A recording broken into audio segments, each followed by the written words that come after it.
The exhibit is a collection of images, advertisements from the late 1920s to the early 1950s of tobacco ads from a variety of companies. Beginning in the mid-20s, tobacco companies understood that the public was becoming concerned about the health implications of smoking. Prior to this time, there were a few rare cancers known to be associated with tobacco, but by the 1920s and 1930s, the lung cancer rate is skyrocketing, and people start finding all kinds of filth in tobacco: arsenic, lead, diethylene glycol, other poisons. In the United States itself, at the end of the 19th century, a third of the entire federal revenues were from tobacco taxes. So tobacco has been a huge source of revenue for states throughout the world, and that's one of the main reasons governments are so reluctant to take any reasonable steps to halt the epidemic.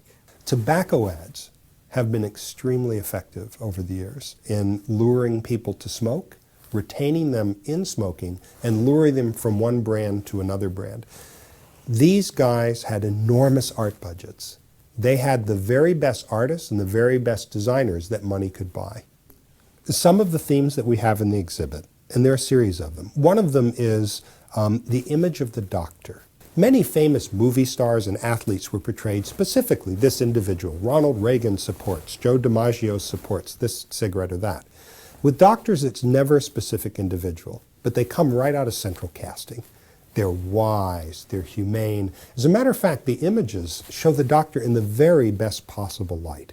That's why organized medicine didn't object. Very few physicians at the time saw this as an evil or a danger. And by drafting off of medical authority, the cigarette companies seek to reassure the public that their product wasn't dangerous, even though it was, and they knew it to be so at the time. The industry was definitely tailoring its campaign to whatever the hot worry issues were. So in the 19th century already you had people like President Grant dying of throat cancer from smoking a pipe, and so throat cancer was recognized as it was called a tobacco cancer or a cancer of smoking. And that's one of the reasons the throat was focused on early, this idea of a T-zone, throat and taste. The industry also talked about things like toasting. You know, we toast our tobacco, and that's because some people had worried about tobacco as a cause of tuberculosis, and the idea was that toasting was like sterilization, and so we sterilize our tobacco so it's free of germs. One of the other devices they used was tread on the public's belief in science. This was a time before the skepticism of today about science.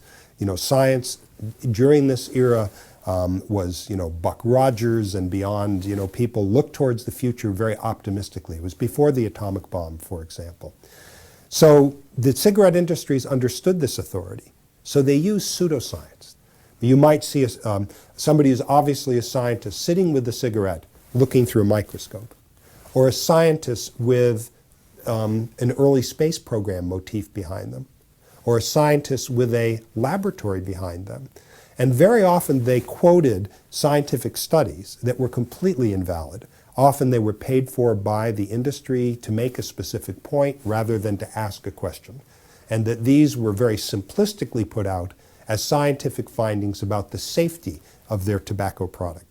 Marketing to women is very clever.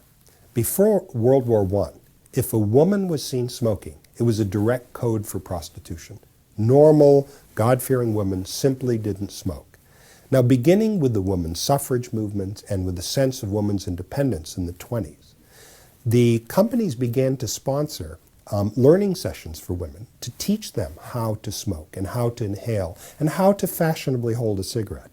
So by smoking, you're going to stick it to your husband or stick it to your father or whatever, and this is a sense of your freedom. In the 20s, they had this wonderful, I say in the sense that it brings wonderment, reach for a lucky instead of a sweet, directly looking at women's waistlines. If you don't smoke, you're going to eat more. And this is a common theme in advertising through the years, although there it was very clearly articulated. Now, beginning in the 30s and 40s, it became very fashionable, and women are often shown in very elegant poses, looking like movie stars, holding cigarettes in a very sophisticated way. When I asked my mother why she began smoking, Oh, it was the sophisticated thing to do. The tobacco industry has an unusual marketing problem. People begin using their products, begin smoking, when they're teenagers or young adults. Nobody essentially as an adult begins smoking, very few. You might entice an older adult to change to your brand, but you're not going to start them smoking. So a lot of ads, even today, are aimed at starter smokers because that's the lifeblood of the profits of the tobacco industry. Now in these days, you would actually have pictures of young teenagers and saying, gee, I like this cigarette better than that cigarette. And they're often, playing sports or at a party or something that would indicate a happy time and that their happiness is contributed by smoking. Santa Claus was in literally dozens and dozens of tobacco ads, including some wonderful ones where Santa is sitting there puffing and blowing great streams of smoke out. This is clearly targeted at a youthful audience. When you look at how overtly hucksterish that era was, from the 20s to the 50s, to realize, although that's obviously false, what's going on today is no different. That the tobacco companies, although they're constrained by regulation, by the government, they found very subtle and insidious ways to corrupt the message. And that even today, marketing to young people to begin smoking, marketing to women, marketing to blacks, and indeed, even the anti-smoking programs aimed at grade school and high school kids are often coded messages that really support smoking. You have the effort to promote smoking in Africa, in the former Soviet Union, Latin America, and of course China, Asia in general. This is where the big market is because a lot of the American consumers have realized what the hazards are and smoking rates are on the decline. But in many parts of the world, the epidemic is really just beginning, and that's why the 21st century is going to be the gigantic period of the epidemic. Most of the smoking deaths are in the future. Only about 100 million people died from smoking in the 20th century. In the 21st century, it could be as many as 1 billion people, 10 times as many, because again, the long time lag, the marketing overseas, the epidemic is really mostly in the future.